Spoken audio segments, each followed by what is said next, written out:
We're thrilled that so many of you could join us for what will be our final annual breakfast with New Hampshire's Governor, Chris Sununu.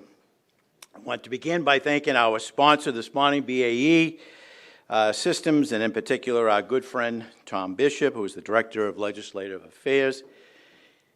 Needless to say that BAE has stepped up on numerous occasions, quite frankly, again and again and again over the years, to sponsor New England Council events here in New Hampshire.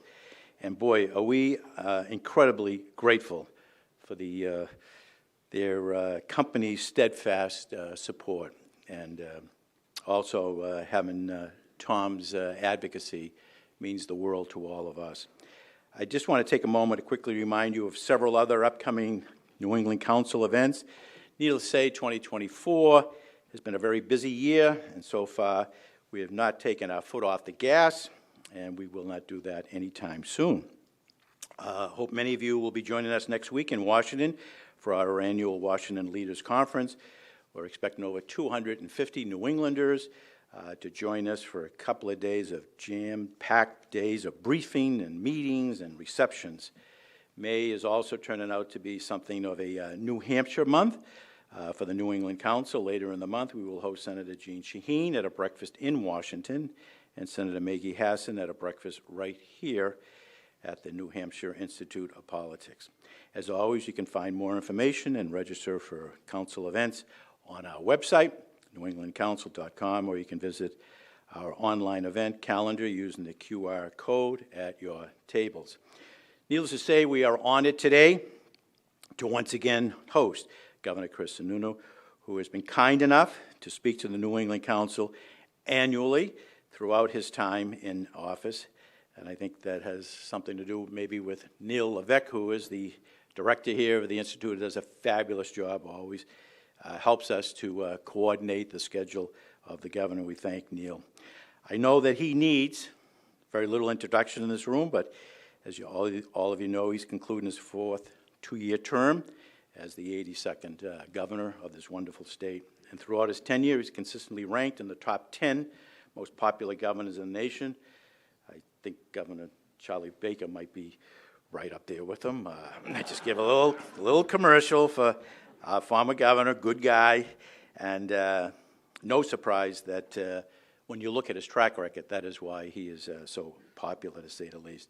The governor has consistently delivered balanced state budgets with no new taxes, with a focus on providing tax relief to employers and small businesses and reducing property taxes. At the same time, under his leadership, the Granite State has made significant investments in public education and has the lowest child poverty rate of any state in America. New Hampshire is also one of the fastest growing states in the Northeast, with one of the lowest unemployment rates in our nation. Needless to say, the governor has done an incredible job for his state, and we're thrilled that he could join us today to reflect on his time in the corner office and look ahead to what is next for him and the Granite State. Please join me in giving a warm welcome to the governor of this great state, Chris Sununu.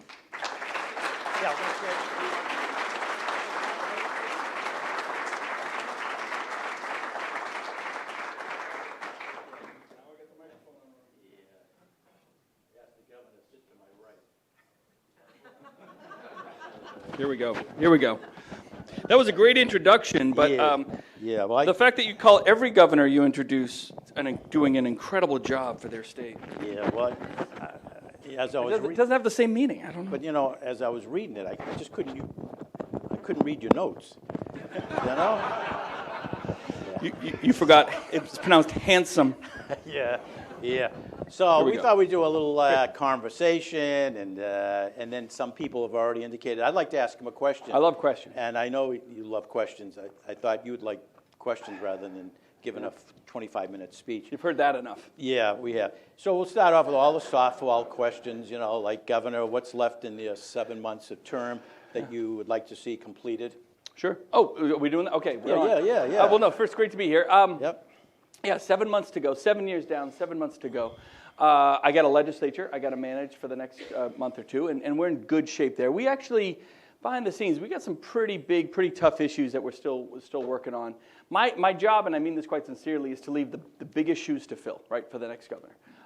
And again, hopefully be results driven and kind of not just, hey, we did a good job, thank you, goodbye, good luck, everybody. We really want to do things that are long term, right? So we have a Met dish. It's very complicated, but it's a settlement agreement that we have with the hospitals. We have to kind of redo in legislation. It'll last. It'll be long term. If we don't get that piece right, it could have long term implications. That's just an example. We'll get there, but that's just an example of. I'm really trying to make sure that the things we've put into place, our new doorway system for drugs treatment and recovery, which we've talked about a lot here, everything from the housing issue, mental health. I mean, that's really important. We just bought a mental health hospital a couple of years ago, kind of a bumpy start, putting in long-term contracts for the best possible care for these, specifically around kids and mental health. Mental health is the issue over the next 10 years, in case you didn't know, especially around kids. It's just a whole different ballgame.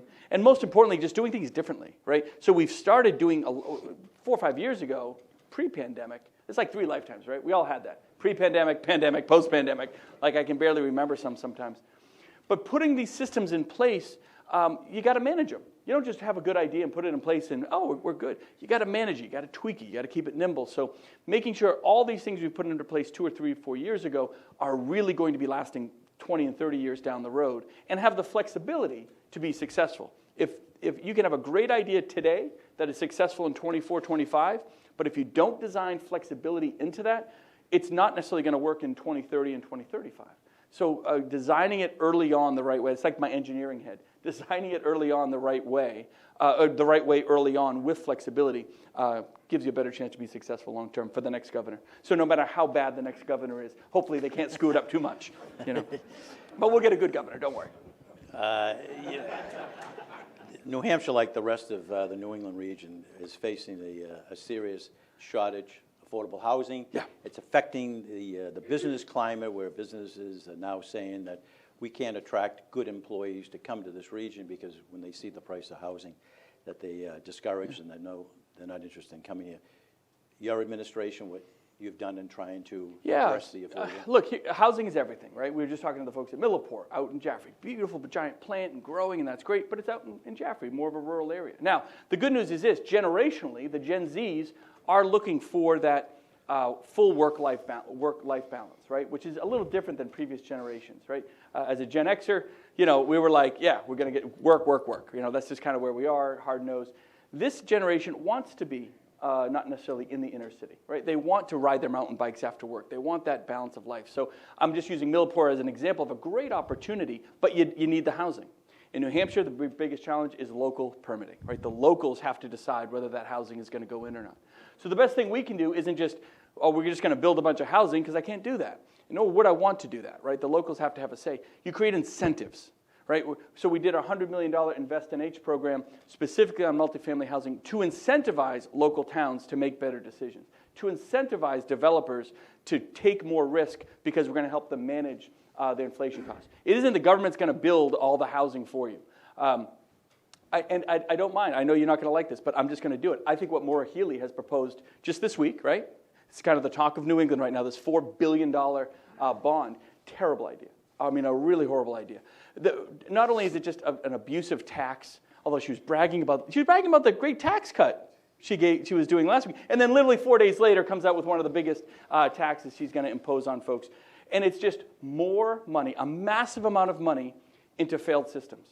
Right? You have to be willing to do things differently. You have to be willing to change the paradigm and invest in a way, not just by the way you've been doing it for the past 30 years, but it's going to be more efficient to get better results. It's all about being results driven. And that's the biggest issue I have. I really looked at what she had proposed. It's just a massive amount of money. They call it a millionaire's tax or mansion tax. If on anything over $1 million, right? I mean, basically every piece of property in Massachusetts is over $1 million now, by the way, right? Like $1 million today ain't $1 million 30 years ago. So it's not some millionaire's tax or a mansion tax. There's a lot of $1 million properties and homes that are not mansions. So a lot of middle-class folks are going to get hit by this thing really, really hard. And again, what does it do? It disincentivizes. The more you're taxing people, the more you're placing burdens, the more you're placing barriers on folks, the less the whole system is going to flourish. So we cut taxes here, and more businesses want to come in. And I have more revenue than ever before. Right? We have a huge surplus. And so, there's a right and a wrong way to do it. I'm not saying we have all the answers, but the key is incentivizing, not big government, we're going to do the whole thing ourselves. And by the way, anyone a multifamily developer here? Well, you all should be, because more is going to make you millionaires in the next few years. Really, because with $4 billion, I mean, I'll say this. I mean, it's going to really put a lot of construction into that world. The prices are going to skyrocket just to build anything. You think inflation's bad now. You can have regional inflation spikes, and that's something I'm a little concerned about. If anything, it'll be harder for us to build, too, because all the builders are going to go down there for the next few years. So, there's just a dynamic there. There's a right and a wrong way to do it, but housing is everything. And it's not housing in Manchester and Nashua necessarily. I think those cities do housing really well already. It's 10 units here, 20 units there, 30 units in Jaffrey, 10 units in Warner, whatever it might be. Places that typically wouldn't do multifamily, when everybody participates, the businesses want to flourish there. And the other thing I'd remind folks is, more folks are coming out of New York and Boston into New Hampshire than ever before. We're still the only state growing in population in New England. That's not a good thing, by the way. I mean, it's good that we're growing, but I want everybody to grow in population. So the folks are coming out, and again, they don't necessarily want to be in downtown Manchester. Manchester's wonderful, but if they don't want to choose that, make sure they have that option. And if they're willing to go to one of the rural communities and work remotely for one of the businesses or whatever it is, that's the opportunity. Not that we're a bedroom community, but you got to appreciate that opportunity. You then have to have the broadband, you have to have the water, the infrastructure, all the other pieces that go to that. But incentivizing that instead of kind of putting your thumb down, this is how we've always done it, we're just going to do more of that. That's where I have a lot of hesitation. What is New Hampshire doing right that you would encourage other states in New England to do? Well, look, I'm going to harp on the taxes a little bit. Taxes matter. The inflation is crushing every American right now, right? I mean, not the wealthy people can handle inflation, but low-income, middle-income families are getting absolutely crushed by inflation. The worst thing you can do is tax them on top of that, right? So the best thing you do is give them a hedge, and that's why people are moving here, because they're like, look, if I have to pay 25% more for everything than I did just 4 years ago, why should I add another 13 or 14% into my into the taxes, plus the cost of living increase by being in a place like Massachusetts? I'm going to come up here and hedge. It's a hedge on inflation, right? So taxes matter. And I'm just going to say it again. When Maura Healey is bragging about cutting a tax, that's like me bragging about eating a salad. I mean, really. Like, we all know it was followed by a sleeve of Oreos, right? Come on. It's very disingenuous.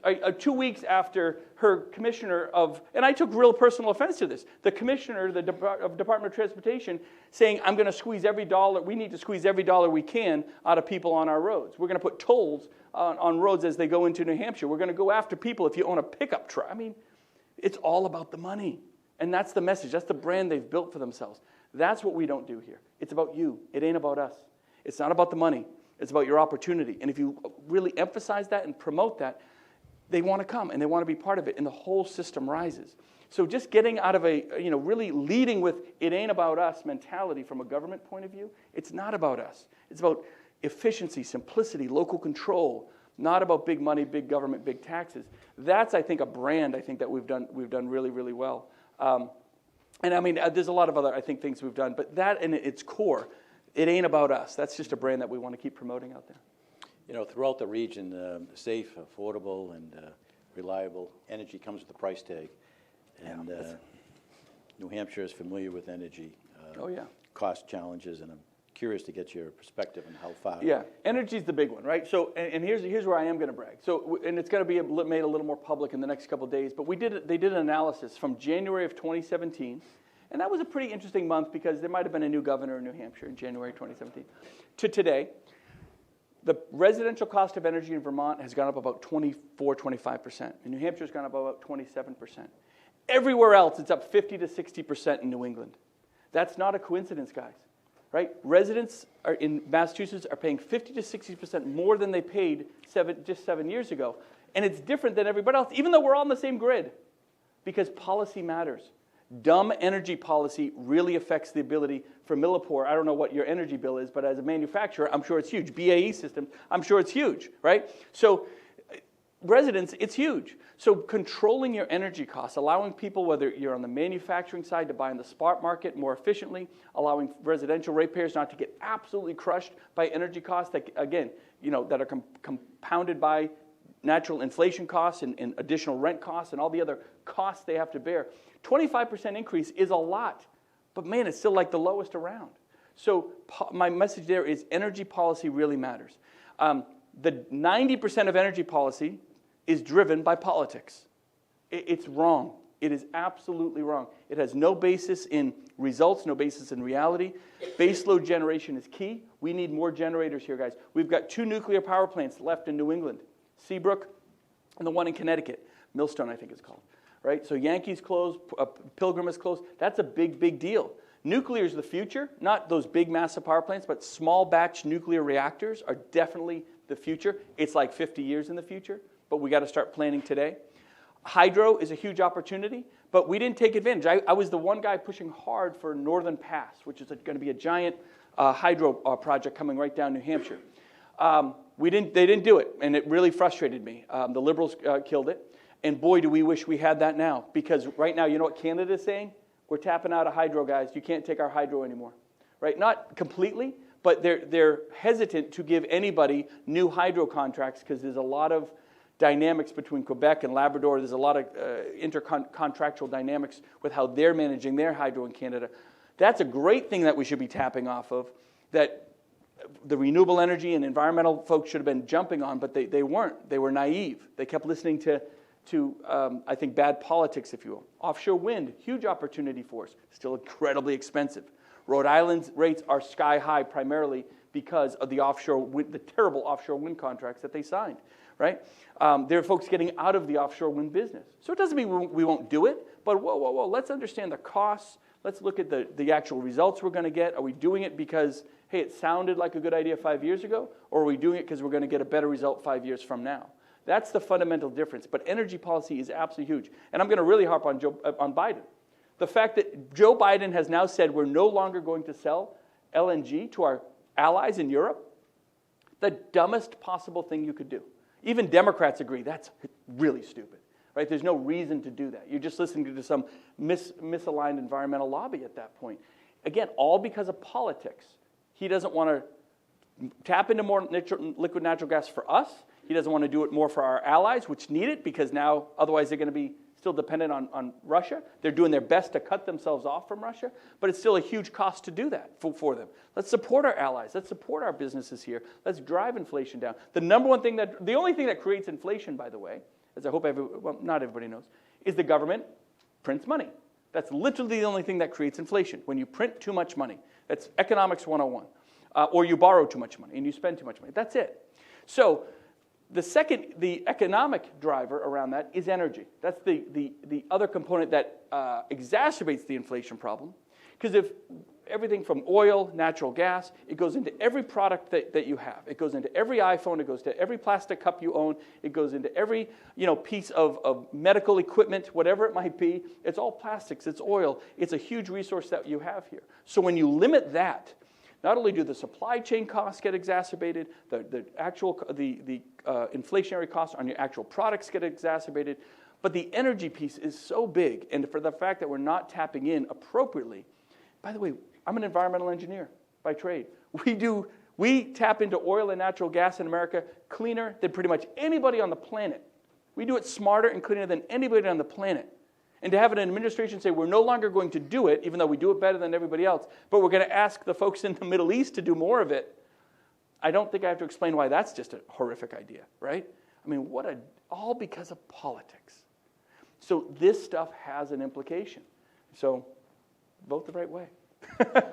No, but understand these issues. And you're all business people, right? You get it. Understand that these things really affect your bottom line. If it affects your bottom line, it affects your employees' opportunity, whether it's wages or other opportunities you can create for them and their families, and then has a repercussion effect into the general market when they just want to take their family out to McDonald's and they got to pay $50 for a family of 4.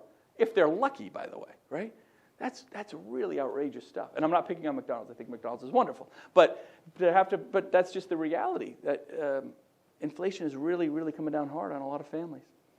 You know, last time that I was with you, you were at the Edward M. Kennedy Institute downtown Boston, and you received the Edward M. Kennedy Leadership Award with the governor of Maryland. Governor Moore was unable to make it because the night before he had his problems with the Francis Key. It was the day of. Bridge. Wes is this great governor. Wes Moore is a great governor of Maryland. In day of the tragedy, he was supposed to be up here getting that award with me, and he's done a great job, by the way. He's a really good guy. Governor Mara Healy filled in, and you both had a discussion. What did that night mean to you? Oh, look, I was so honored to get the award. For those who don't, I'm really close with the Kennedy family. I don't say really close, but I am close with the Kennedy family. I know a few of them very, very well.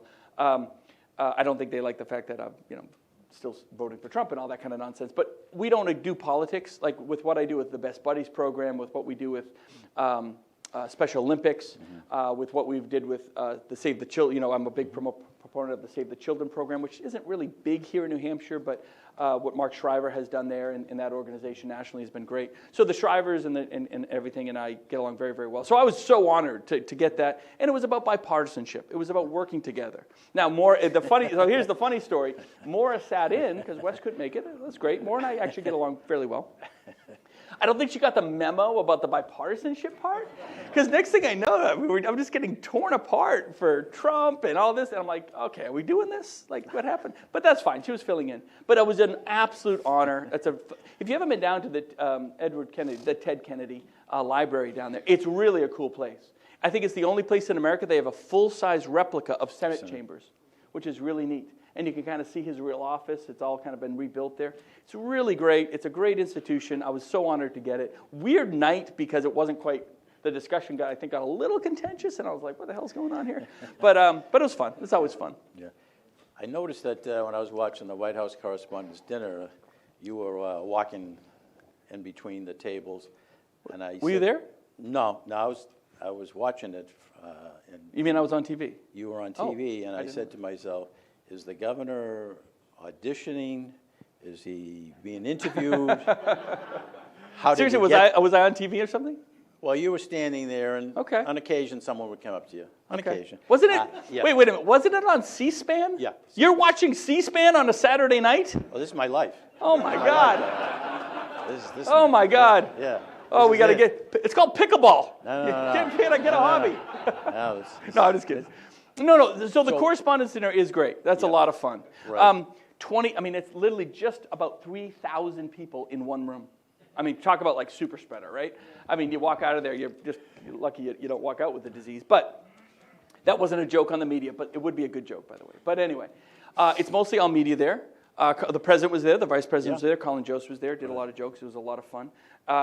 And there, you got the 3 or 4 Fox tables over here and the CNN tables over here. I was sitting with ABC. Okay. Which the funny part there, I don't know if there was an interview I did with George Stephanopoulos a couple weeks ago. Oh, a lot of head shaking. They saw that one. I thought I went pretty easy on George because in my head while I'm doing this interview, while he's just tearing me apart, doing everything he can to tear me apart. In my head, I'm like, shit, I got to have dinner with this guy in a week. I don't want to get into a real fight with him and all that. So I get along very well with the ABC folks. Anyway, so that was a lot of fun. But no, I'm not interviewing for anything. I do a lot of media. I don't think that's a surprise to anybody. Mm-hmm. I never say, hey, can I go on your show? Right. For whatever reason, they keep calling. And if I have time, I'll do it. People don't realize when you see me on TV, 90% of the time, if I'm not really in studio, sometimes I'll be right back here at the St. A's, but I don't do that. Usually they bring a van. I'm literally in the back of a creepy white van. So people are like, you're never in the office. I'm like, no, I'll literally be in the office. There'll be a creepy white van with no windows outside the State House. I'll run downstairs. I sit in this chair. They have a screen behind me. It looks like I'm in a studio, but the technology is there's a camera right here, lights right here. I can't see the person I'm talking to. That's the other thing. It's not like this where we're having a conversation. I can't see their facial expressions. Are they kidding? Do they mean what they're saying? Am I supposed to go hard, or is this a real argument? So anyway, usually that's the situation. I do the interview for 15 minutes, and I get right back to the office. For whatever reason, they keep calling, so I keep doing it. I mean, a couple folks have asked me what I'm going to do next, and media might be in there. Yeah. I'd like to do it. I don't want to sit behind we're talking about this. I don't want to sit behind the table and be a pundit, and talk about other people's issues. But if someone had something creative and interesting for me to do, I would do it. Lord knows I shoot my mouth off enough to. Mm-hmm. I'm good for ratings. You might not agree with what I say, but I'm good for ratings, I suppose. Well, speaking of George Stephanopoulos, I think some people were taken back when you did announce your support. Yeah, but I've because you were so always said- critical of him Of course. during the campaign that he was a loser. He Yeah. lost in 18 now, Yeah. he lost in 20, Yeah. he lost in 21. I stick by all that. And then in 24 he'll lose again. And I think that's when people said, wait a minute, he's what? He's endorsing. And I think your defense of that was the vice president, Kamala Harris. Yeah. You said that... I'd rather have a Republican administration than a Kamala Harris presidency. Right, because you're thinking. Oh, 100%, yeah. So, look, I've always said I'm going to support the Republican nominee. I've said that forever. It was a primary. You bet we were going to go after Trump really hard. And I stand by, I think, everything I said. I mean, no one's ever repeated something back to me I said that I don't stand behind. I don't like the man. I don't care for him. I think he cost us elections. I think he's a terrible brand for the party. All of that. I stand by all of it, right? But it's about results, guys, right? And my message to George was, you can say, oh, I can't believe Sununu is going to vote for Trump. That's not a story. You know what the story is? Right now, 51% of America is voting for Trump. He's winning, right? Why are a majority of Latino voters voting for Trump? I don't know exactly, but that's real. That's happening. I think that's more. I challenge George and the rest of the journalists out there, do your job. Go ask the real story, what is happening in America. They tend to want to stay up here and just talk to not elites or elected officials or whatever. But we're not America. We don't represent America. I'm trying to put the message out there. I don't care who you vote for. But I'm trying to explain to you why most of America wants a change. This is how, and it's not about they love Trump. Not at all. This is how bad Joe Biden is. It just is. Okay? Inflation is real. It is crushing families. The border crisis is real. You can't gaslight America and say, you guys can't pay your bills. You know, this is a line I've been using, but it's truth. It just hit me. Because I got into this issue where, doesn't character matter? Of course character matters. Of course it matters. You can make character your top priority. That's your choice. I don't judge you for that. I would never say you're wrong in that. That's your choice, right? Other families are saying, character matters, but that's not my top priority. So look at all the chaos of all these court cases, right? And what if he's a convicted, and they do all these type of things. Governor Sununu, what if he's convicted? Would you still support him? Look, no one knows where all that's going to go. By the way, it's not going very well for the prosecution in any of those cases right now. It's reality TV. Are any of you kept up awake by what's happening with Trump in the courtroom right now? No. No one is. You know what keeps Americans awake? Not paying their bills, not paying their rent, not being able to afford to feed their families. That literally keeps families awake. It keeps them, it's gnawing at them, having record amounts of credit card debt. And again, wages have gone up. Sure they have. But it's not outpacing inflation, right? Inflation, I love it when Joe Biden goes out and says, inflation is down to 5%. That means your prices still went up 5%, guys. That doesn't mean anything went down. It just means it went up less. So I literally don't think that they can do the math. And America is tired of being gaslighted, saying, you're fine. Bidenomics works. You're better off. But the average American is literally up at night going, I don't know how I'm going to pay my bills. Believe me, that translates to a vote. We want a change. So all I'm trying to do is not say, you need to vote for Trump. I don't care who you vote for. You got to vote, though, by the way. That's the other one I hate. Well, Governor, we know you don't like Trump, and we know you don't like Biden. Why don't you just not vote? I've never heard anything more un-American. Talk about being so naive into the opportunity that you have. A lot of people in this world don't get to vote for their leadership. And don't tell me democracy is being eroded. Democracy is at risk. And then you don't participate in democracy? You hypocrites. Not you guys. But like when people say that to me, that drives me crazy. You have to vote. And if you want to vote for Biden, go for it. I'm 51-49 for Trump. And that's where I'm going to vote. And you might be different. You might have a whole different set of criteria. I don't judge you. I don't think any... And that's where I get upset with George Stephanopoulos. He was judging me. He was judging me, and what he was really doing was judging a lot of Americans for not saying January 6th was a disqualifier. I think January 6th was awful. I think he incited that insurrection. He wasn't necessarily part of it. He didn't storm the Capitol, but he incited it. He was part of it, okay? But that's not a disqualifier for me. If you want to make it a disqualifier, be my guest. That is your right to do so, and I would never tell you you're wrong. Stop this whole judgment thing. And that's where I got really upset with George, because to be judging all these other Americans, to say your priorities need to be my priorities, And especially coming from George Stephanopoulos. I'm sorry, you're making $15 million a year. You're going back to your mansion in Greenwich. I get it. You don't have any sense of the problems of inflation. You don't have to deal with that. God bless it. You've done very well. Good for you. But most Americans haven't. And so have some empathy for the pains that most Americans are going through and why they want the change. That's why I'm on the media so much. It isn't to convince people. I'm not getting out there campaigning for Trump. That's not the point. I'm trying to get these elites to understand what is truly happening in America because they don't want to have that conversation. What's happening at the border is a true crisis. When we were at the National Governors Association meeting 3-4 months ago, right? All the governors, for the most part, get along. We really do. We all get along very, very, very well. Tomorrow I'm literally having a sit down in Illinois with J.B. Pritzker. J.B. is a friend. I think he's terrible with politics, completely on the other side. But we get along. We'll have a good discussion about what's going on in America. The one exception I always bring up is Gavin. Everybody hates Gavin. Nobody likes that guy. I don't care what they tell you. Nobody likes Gavin Newsom. Such a prick. But we used to be very friendly, but he just turned into this arrogant. He's just off in his own la-la land. I mean, the best part is when we're private, when I'm with all the Democrat governors, they make the best jokes about him, by the way. It's really funny. But the number one issue, my point in all this, when we're having this private meeting, we're all going to go see the president and talk about a few issues. We can ask a few questions. And everyone agreed in that room, the number one issue is immigration, immigration, immigration. Right? That is not a political issue anymore, guys. Democrats, and you've seen Maura Healey, rightly so, is like, this administration needs to do something about that border. But for years, we were just gaslighted and told what you're seeing on the screens isn't real. People pouring across the border, and they're not sent home, guys. They're just here. So that is real. They thought they were going to play a game where they let all these folks in, and Democrats would love them, and Latino voters would love them. Just the opposite is happening, as should be, because a lot of folks, we're a nation of immigration. We're a nation of immigrants. That's wonderful. And most of the folks that got here came here the right way, struggled for years to get their green card, struggled for years to do the process right.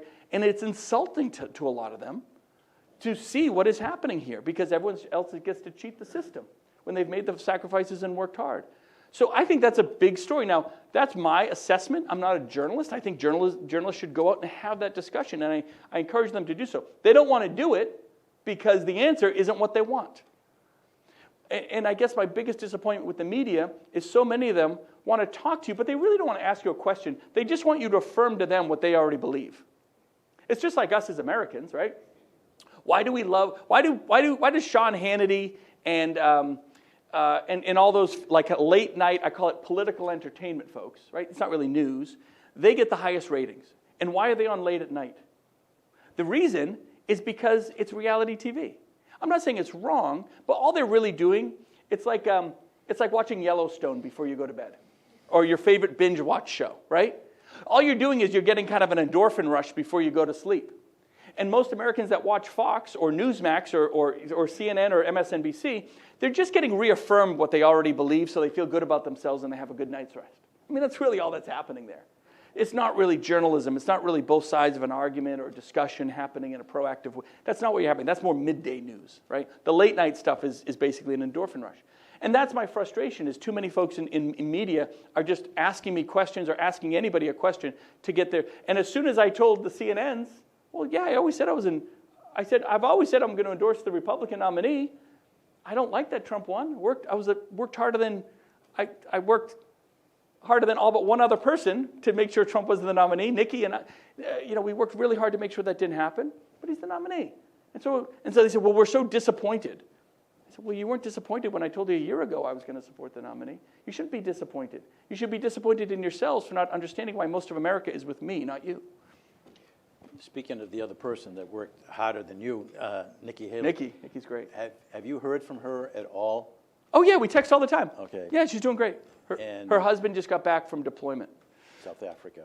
Yeah, imagine running for president effectively all alone because your husband gets deployed. Like a year. Right? Yeah. For a year. She did that whole thing.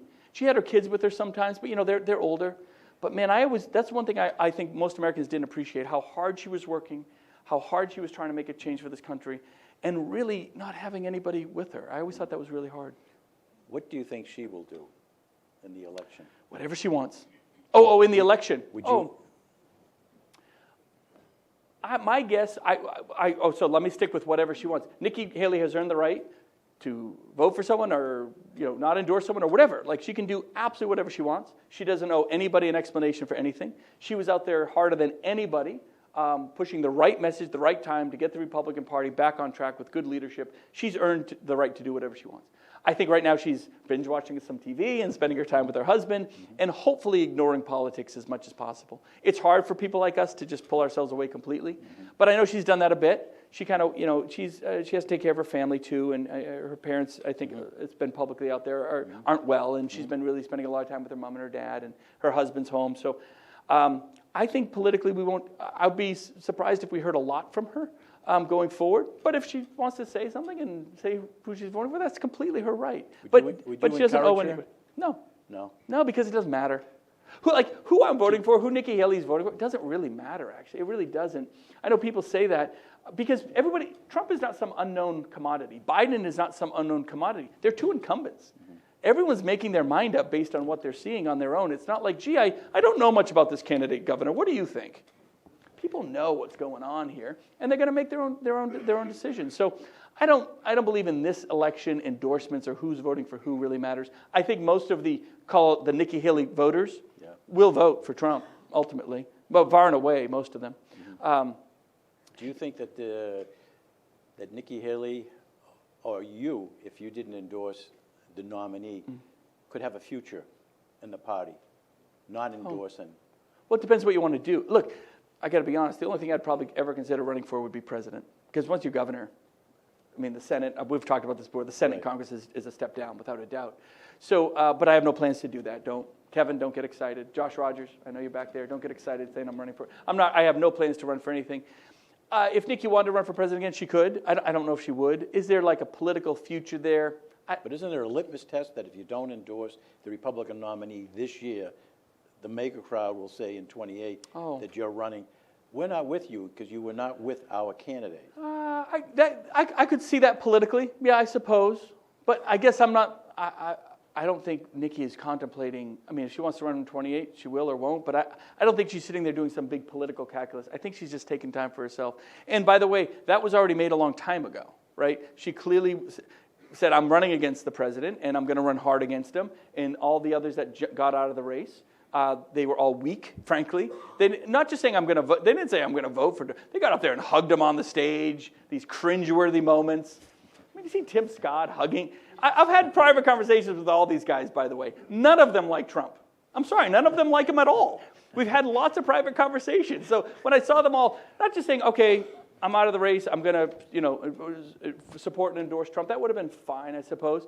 But to then get up and like embrace him like they did, it was just such weakness. It was such weakness. So, look, I'm going to change your question a little bit. People ask me all the time, do I feel confident or optimistic about the Republican Party? Is the Republican Party doomed? Just the opposite. I am super optimistic on the Republican Party. And I think the Democrat Party has a lot of problems. And I'll tell you why. The Republican Party's problem can be summed up in one word: Trump, right? He's very divisive. He divides us. He creates a lot of problems. Everything was about him. And he is the de facto, he's the leader right now. He's the former president. We did have elections in most of the states. That was very important to Nikki and myself, but Nikki especially, making sure the voters decided. Now, the Republican voters chose Trump. Okay, fine. At some point, Trump is not going to be with us, right? He's just not going to be with us. What is he, 80? I don't know. I don't wish death on anybody. I'm not saying it that way. But when Trump is gone, there's no Trump light replacing Trump, right? Trump is Trump not because of what he did as president, guys. He's Trump because for 40 years, he was a household name, right? For 40 years, he was in the American psyche as a business leader and a dealer and a womanizer and a playboy and a billionaire and all these things, and a celebrity and his TV shows. And so nobody can replicate that, right? That's why he gets away with so much and he has all this panache. As much as somebody wants to try to be Trump-light, it's not going to happen, right? Nobody can do that. So we'll still have real conservatives, right? Conservatives of the party. Ron DeSantis, really conservative. I like Ron a lot. I don't agree with him on everything, but I do like him. And you'll have folks like that. You'll have real kind of crazy, I'll call them crazy morons like Matt Gaetz and Marjorie Taylor Greene, who actually do nothing, but they don't instill fear in anybody. The biggest problem that we have with the party is Trump people support him or don't support him out of fear. And that's not a good place to be. So as he goes away, the Marjorie Taylor Greenes and the Matt Gaetz will more be like the squad on the other side, right? They'll make a lot of money. They'll raise a lot of money. They won't really be in leadership positions. But the Democrats, so when he goes, we're kind of back, I don't want to say back completely to normal, but we're back to having a spectrum without that issue at the top. But here's the Democrats' problem. They have a cultural problem within their party right now that is not going away. And that is not defined by leadership, but a lack of leadership. Nobody's getting control of these young progressives, of what you're seeing happening on the campus. Nobody's getting control of any of that. Not even Gavin? Not even Gavin. Okay. Throwing gasoline on the fire. And so, but I really mean it sincerely. I think if you're in the Democrat Party, you should have a long conversation about, where is this all going? Because as soon as Trump's gone, policy-wise, Republicans are right. Policy-wise, more often than not, Republicans have the right mentality. But these policies, as soon as Trump's gone, policy kind of comes back to dictating the day, and the Democrats are in real trouble, generationally, right? Because a lot of young people are Democrats, but look what's happening. That's a real problem. This wokeism stuff, this divisive stuff, this cancel culture stuff, nobody wants that. Why are so many blue-collar, union, hard-working Americans that are typically Democrats, a lot of them are going to Trump? Why? Because they've worked their butts off building this country. Their families have worked so hard working in steel mills and in construction and building America and the greatness that it is. And their brothers and their sisters and their moms and dads picked up arms and have defended this country and risked their lives for this country. And a bunch of liberal elites in Washington are trying to stand on the shoulders of what they built and tell them how to live their lives. They're pissed off. That's the worst thing you can do to an American citizen. Tell them how you need to live your life. How the words you need to use, what you need to believe. It's the worst thing you can possibly do. Republicans have a little bit of it here, but Democrats are driving that elitism, and it's fracturing the party, and it's pissing off America. And that's why long-term the Democrats have a much bigger problem. Our problem, look, I always say Trump is a cheeseburger away from a choke or a stroke, right? Aren't we all? Aren't we all? But at some point, he's not here. Maybe it's 2 years from now, maybe it's 10, 20 years from now, I don't know. But at some point, he's not here. And a lot of that problem, if you will, goes away that can't be replicated. It's not in that problem isn't in our DNA, but there's a cultural DNA problem within the Democrats. In the governor's race this year in the Republican primary, you have two outstanding candidates, Kelly Ayotte and Chuck Morse. Will you endorse before the primary? Yeah, probably. I'm not 100% sure, Just but probably. The few of us that are here, you want to give us the... No, because I don't know. It stays Look, there. I'm kind of handling this very similar to I handled the Republican nomination for president. I'm clearly not very good at keeping my mouth shut and keeping secrets. I'm just super transparent that way. So when I really figure out who I'm going to get behind, I'll let everybody know. It's that simple. But you will endorse. I think, well, yeah, I guess it's if I make my mind up the morning of the primary, I suppose I'd... But no, I assume I'll figure it out before then, and I assume I'll let everybody know before then. That's the plan. Yeah. I'm not afraid to endorse, put it that way. Mm-hmm. A lot of people say, don't endorse, don't do this, don't... F all that. Yeah. Sorry. You're an MIT grad. I don't act like it, but I am, Yeah, as well as your father and your brother. With all of the demonstrations that are going on at MIT, your thoughts on how it's being handled there and kind of a grade to the president of MIT? I only did that because they can't print that. No, so a couple things. I think the new president has only been there a year or so. Not thrilled. I met her. We had a conversation. We were at an event together. We had a little conversation. Didn't quite want to get into what's going on there. But I'll simply say MIT is a great engineering school with great students and great math and should have nothing to do with wokeism and politics. But you want to discuss politics within the political science department, fine, but they've gotten way out ahead of themselves with this wokeism stuff. Now, just this week they announced, hey, maybe this litmus test that we're making all our professors go through in terms of basically their wokeism, maybe that wasn't a good idea. And so they're one of the first major universities to start pulling back on that. So that's the first good sign I've seen there, but not very happy with where MIT is. To be honest, I graduated from MIT. I haven't had a relationship with MIT ever since. I mean, no one picks up the phone, no one calls, and I don't care. You don't need to call me, but they kind of do their own thing. Very liberal, very woke. I don't mind if you're liberal, but that's not what MIT's for.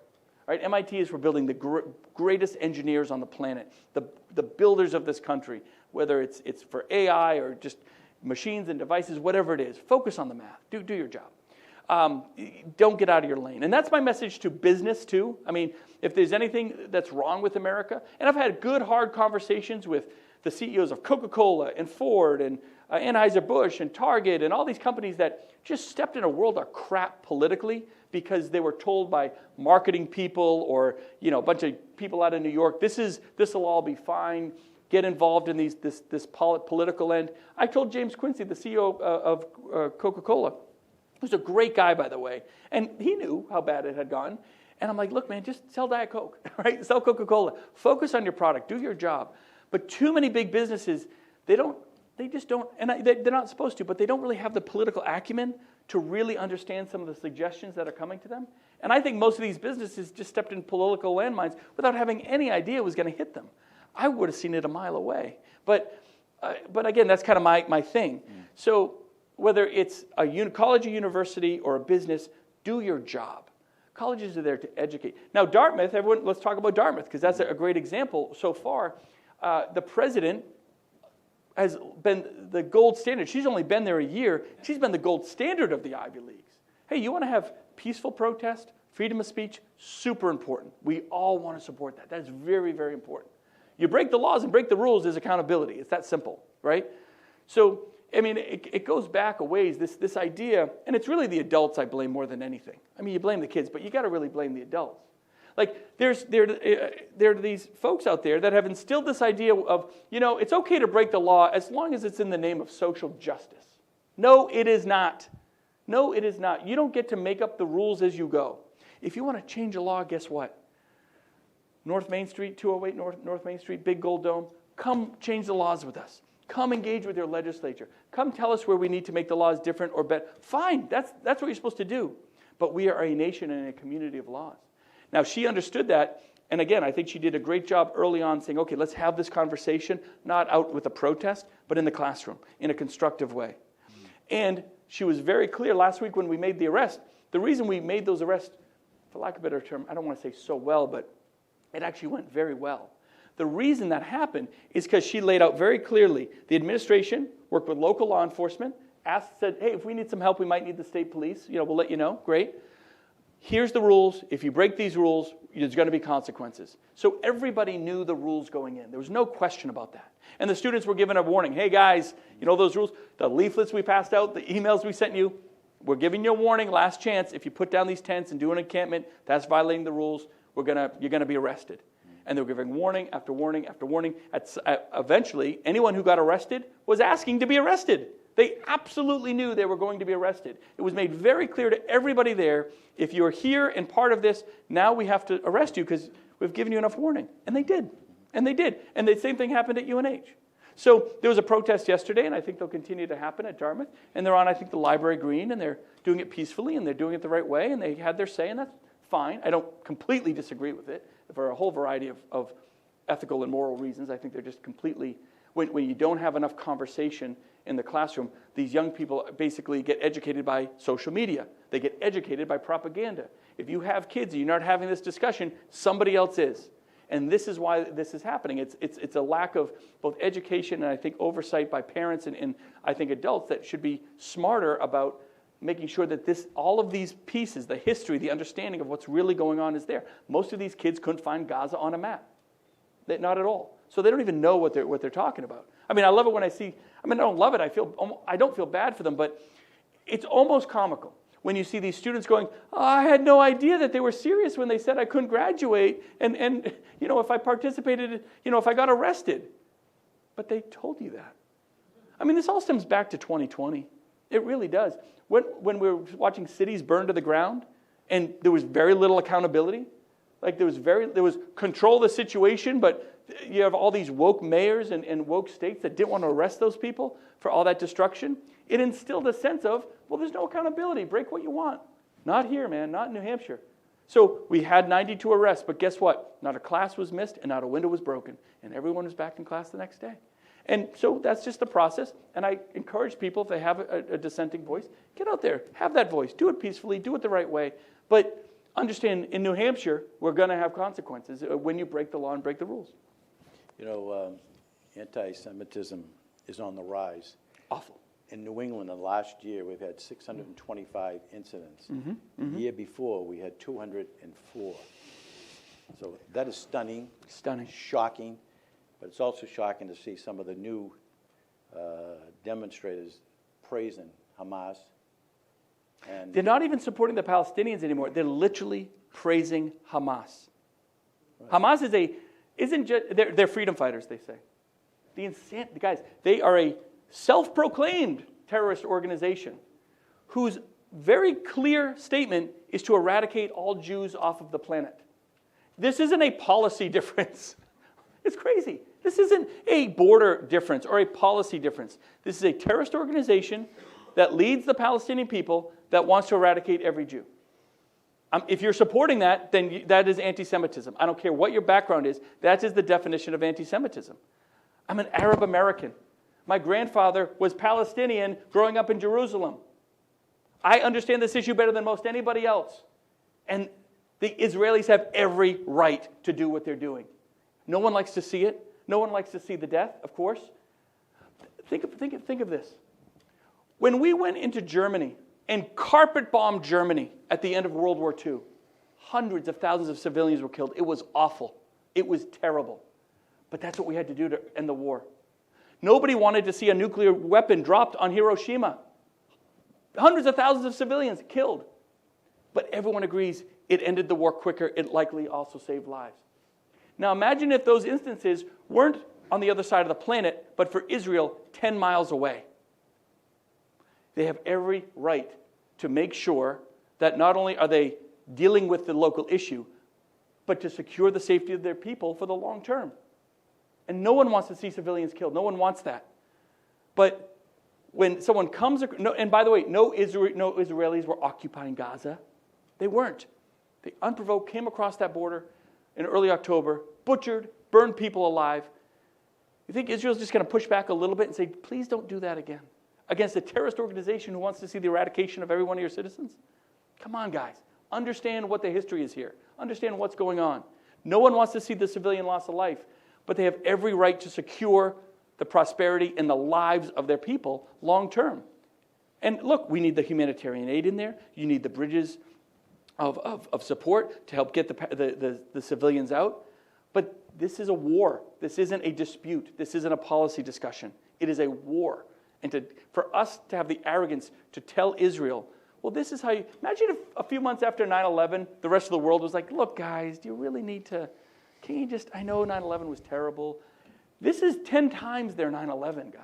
That's how bad October was. I just think it's so naive to go in and start dictating to them, because of local politics here, what their reaction should be. It's awful. But understand, they are under constant threat of eradication. And, you know, that's the reality of their situation. You gotta trust that they're going to manage it the best they can, the best they see fit. They don't want this. No Israeli wants to be in this conflict. No Israeli wants to be in this war. But believe me, if you don't take care of it, it's coming back again. It's terrible. Well, my only final question, and I don't want to put you on the spot. Yeah, that was a negative one. Can we talk about something fun? Yeah, I don't want to put you on the spot or anything, but sure.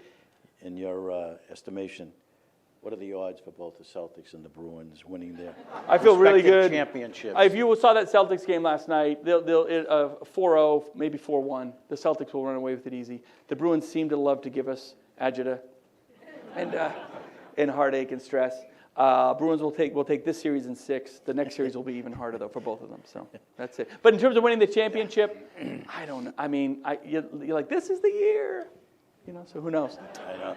But you should all go download the DraftKings app today in New Hampshire. We have the best online betting service in America. And you should place your wagers today and help education, because it's all about helping the kids with the lottery. Well, I don't know about you, but it was very candid, informative. Oh, and, man, that's how we're ending this on the Israel. Well, I mean, if you have another minute or two, we could have. How about a couple questions from the audience? Yeah, that'd be great. Okay, Mark Boyle gave me a question for ARP. What advice the governor would give the next governor regarding how to address the age demographics of the state? Yeah, boy, I mean, it's hard to. The best thing you do to deal with age demographics, again, is housing and business. right? Because they hire young people. They create opportunity for young people and young families. We have a higher percentage of young families moving in now than ever before, but we also have a really high percentage of older folks, especially on the Lakes region, wealthier individuals. Now that we're getting rid of that interest and dividends tax, because that's what we do. We have no sales tax, no income tax, as you guys know. A lot of older people coming in because it's lucrative to do so, right? But you need to balance that with young people. Housing, business. Let businesses be able to do their job as easy as possible and get some housing for their employees so they can grow. Does somebody else have a hand up? If not. Hey, Tess. How are you? Hi, good.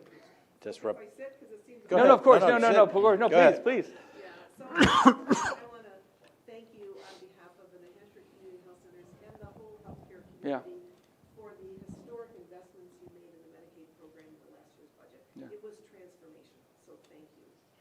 The community health centers and other healthcare providers are in an extremely challenging period of time to adjust to the higher inflation, Yeah. especially with wages and compensation, with the end of the public health emergency, with the Medicaid unwinding, with the shortage of the workforce. And so I guess the question for me is, are there any policies, as we sort of look ahead, are there any Yeah. policies that we can think about for this systemic uncompensated health care Yeah. that we have?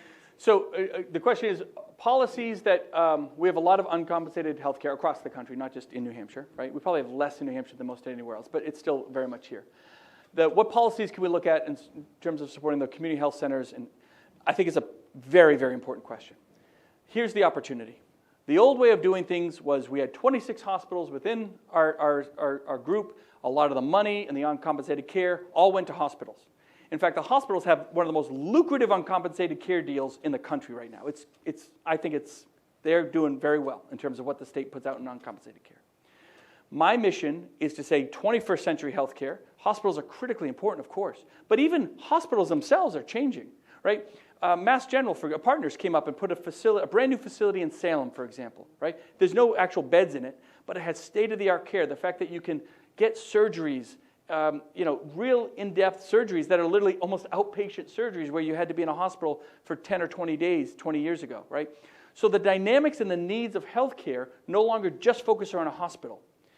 I think a drastic, I'm talking a little, I think a much larger percentage of the uncompensated care, the Medicaid rate increases that we're doing, the focus on SUD, the focus on mental health, this is where your dollars, the state's dollars need to go. Because it's community care. The fact that we have convenient MDs out there, right? Which, I sprained my ankle, I don't have to go to the emergency room, I can go to convenient MD. The fact that if you're on Medicaid and don't have insurance, you can go to a federally qualified health center or a community health center, whatever it might be, to get to have more of a primary care physician opportunity where you're not going to a large, massive hospital system. A lot of the hospital systems, they do very good work, don't get me wrong. But there's a lot of inefficiency there, massive amounts of inefficiency, a lot of financial trouble. But our job isn't just keep piling money into the old way of doing things, as I started this conversation. The new model is community-based care, community health care, and then making sure that wraps around with a tie-in to mental health, right? I shouldn't have to go to my doctor and say, look, I'm having some mental health issues, and the doctor goes, I can't help you with that. You go to a hospital, that's exactly what they're going to tell you. Hospitals have, in this state, have completely separated themselves from the mental health issue. I think it's quasi-criminal. It drives me crazy. And I know some of you from the hospitals here, I'm sorry, the fact that you don't want to be community partners in mental health. Do you know the new rule says if you go to 3 in the morning, you go to an emergency room with a mental health crisis, I have 24 hours to get you out of that emergency room. Look, I'm not saying an emergency room is a good place for someone with mental health issues. Of course not. But to say I have 24 hours to find you a bed and to find the best solution, it's basically saying we want nothing to do with this patient. Hospitals have told us that mental health is not a health issue. You're wrong. This is not a debate. You are wrong. It is absolutely a health issue, and it's a health issue that mental hospitals should be embracing. They should be helping the community mental health centers, not challenging them. They should be helping and assisting the mental health system in New Hampshire, not challenging it. So that's my big way of saying I've personally had enough. I think the citizens of the state have had enough. And when we have all this uncompensated care opportunity, nearly $300 million a year that we put out there, a much larger percentage of that needs to go to mental health, community mental health centers, and SUD. And I'll be putting forth an amendment to a bill in the next week with Jeb Bradley that says, look, we right now pay 91, it's a med dish scam, it's going to get a little wonky for 30 seconds. We pay 91% to the back of what we get from the feds and this tax that we collect back to the hospitals. We'll keep that. And actually, it goes up a little bit. But that other 9%, that's not yours, hospital. That's the community mental health center's money. That's the mental health center's money. That's the SUD, drug and treatment world's money. Because they don't get to, right now, they don't get you guys don't, because you're in that world doesn't get a surety like the hospitals do. So yeah, the new way of doing things is community-based healthcare, and healthcare isn't just an emergency room anymore. It's a whole broad, and everybody has responsibility in it. Do I tell a cop, hey man, when you show up and there's mental health issues, as long as no one's committing a crime, just walk away? No. Cops get involved in mental health issues. Firefighters get involved with drug overdoses. Teachers, do we tell the teacher, hey man, it's just about the ABCs. You see a kid in crisis, it's not your problem. You're just the teacher. No. They take responsibility over and above sometimes of what might be right in their lane. Hospitals need to do the same, and right now they don't. They're doing the opposite. You guys are a huge part, and the community mental health centers and the community healthcare centers are a huge part of better 21st century community-based care. And yes, they should absolutely have an opportunity to participate in the funds of that as well, and to have some security in it. I'm super passionate about it. But literally in the next week, this is going to be on the front pages, as it should be.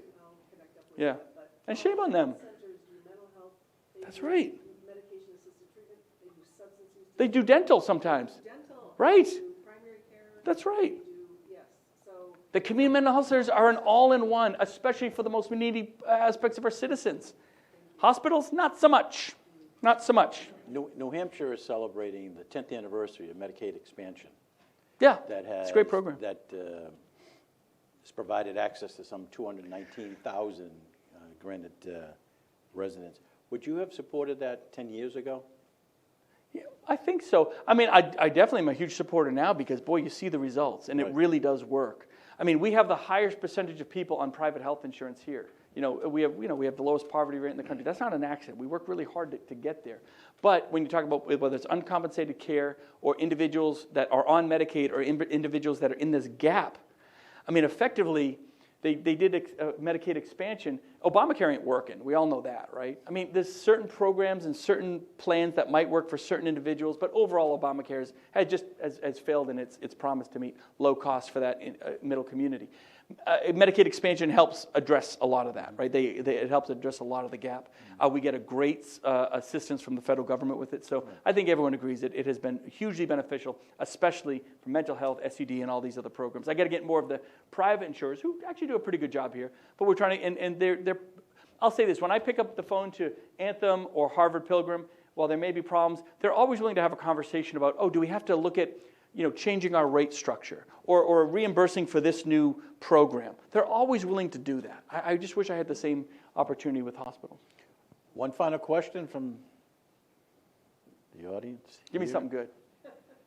Something. What's done with the dogs in the Granite State that might be outlast? For all the young puppies in the Granite State who have read Kristi Noem's book, I want to assure you, we will not bring you down to the gravel pit and shoot you in the back of the head. Can I talk so Kristi Noem writes the book about shooting her puppy, right? What about the goat? She also shot a goat. Shouldn't we be out there talking about the goats? Where are the people supporting that poor goat that also got shot? Why you would shoot a goat? I don't know. Her neighbors, I mean, come on. So that book is crazy, man. Crazy. So I am going to write a book. I was going to ask you. Yes, and it's called Never Buy a Book from a Politician by Governor Chris Sununu. Because it's all a bunch of BS. And I'll say this. Whose book I liked? There were certain chapters I really liked. I thought Mike Pence's book, there's a lot of dry stuff. He's got this really great background. But, Mike Pence is the only one that can really talk about what happened on January 6th, right? From his perspective, which is an insanely unique perspective. That was fascinating to me. But most books these political books are salacious, they're kind of dry, they're boring. I actually may write a book. But It wouldn't be. It would be more. It would be more about that. More about probably the hypocrisy you see, and my optimism on the Republican Party, and why I think this is all going to work out okay. But yeah, a lot of it's just hypocrisy and dry stuff, and they usually write a book to support what they're doing in the media. Yeah, I'll probably do the same thing. But but you know, in the last 40 years, there's always been a Sununu in office. I mean, whether it's governor, it's Congress, Senate. Close. Yeah, we've been out there a bit. But look, is there a young Sununu coming up? People say, oh, there's so many Sununus that have gone elected to office. Look, guys, there are 10 of us in our family.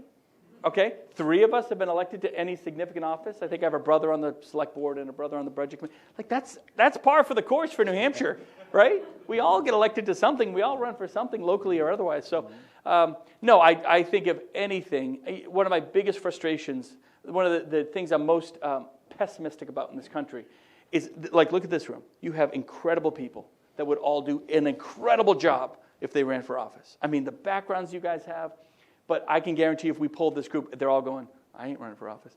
Because of the fear of public scrutiny and what it drags your family through. It's hard, but it is worth it.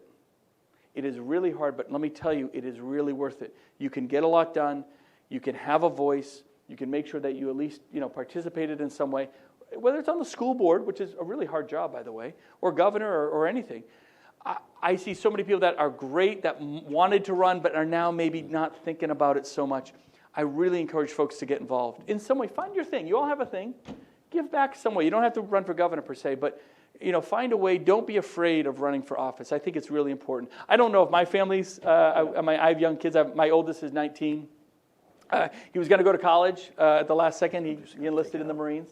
He just got out through Parris Island. He survived. He made it. Thank God. We're very proud of that. But so that was great. I have an 18-year-old, and so here's, in all seriousness, a month and a half ago, I was touring UCLA and USC with my 18-year-old. I don't know if they're high on the list right now. I'll tell you that. But I'm going through that as a dad. Looking for colleges and seeing what it costs now. I mean, colleges are not expensive because of inflation, by the way, guys. They have always massively outpaced inflation. College is expensive because the government controls the entire loan process, which they don't handle very well, and has made it so easy to get these loans, to putting kids into so much debt. There's no incentive for the colleges to lower their prices because the money comes too easily, but it comes with a huge long-term cost to the students. So it's a really screwed up system. The fact that banks aren't more involved like they used to be, and more competitive and more discerning about tuition. It creates a whole negative incentive program for colleges to lower rates. We've frozen college tuition here in New Hampshire for 5 or 6 straight years. It's hard. It's hard to do, and they're under a lot of financial constraint for sure. I don't think that can last much longer. But there's the cost of college, and not just the cost, but what's the return on that investment? What's the ROI? That's a hard discussion to have. BU was what, 90,000? I'm not picking on BU, but that was in the news. That's the only reason. Yeah. And that's no different than a lot of the others. But BU, good school, right? But it's BU, 90 grand. Ooh, wow. Like, wow. So, I think that's where one of the biggest changes you're going to see in America is the decision-making process, the customer decision process as a parent and a student. What is really worth it? I think community colleges have a huge opportunity, just direct to workforce programs within high schools. People are going to look at that. Military. I mean, one of the main reasons my son joined the military, he wants to serve, and he wanted to be a Marine, of course. But he said, well, why don't I go now, and then they'll pay, when I figure out what I really want to do, I don't waste my time. They'll pay for it. I'll have a better idea of what to do. I think those types of conversations are going to become more and more aggressive within a lot of these households. What's the return on that investment, and why are we doing it? There's just so much amazing economic opportunity out there where you don't need the 4-year degree. 4-year degree is great, of course, but you don't necessarily need it. And if you're going to get it, what are we doing with it, right? And I mean, I'm not a big TikTok guy, but if you watch like Instagram and things like that, the number of kids that are out there, young people going, what did I do? I'm in the workforce now for 2 years. I can barely pay my bills. My student loans are absolutely crushing me. I feel like I have no life. Unfortunately, that's a reality for a lot of young people right now, right? So, and then you had inflation, and then you had the cost of housing and all this. So those pains drive change. And I think you're going to see a huge transformation within the post-secondary education institutions, not just colleges, but the whole system as a whole. And it'll be exciting. Online learning, that's always a great opportunity. By the way, there's really bad online learning out there. If your kids are doing online learning for a degree, be careful. There's a lot of real crappy programs where you get a degree, but it ain't worth the paper it's written on. So there's quality online learning, and there isn't, and I think that still has a time to discern. So. Well, Great. with Well, that, thank you. This was a lot of fun. I want to thank the governor. I want to present you a little gift. What's that? Clock. What's We're this? gonna present a little gift on behalf of the New England Council to the governor.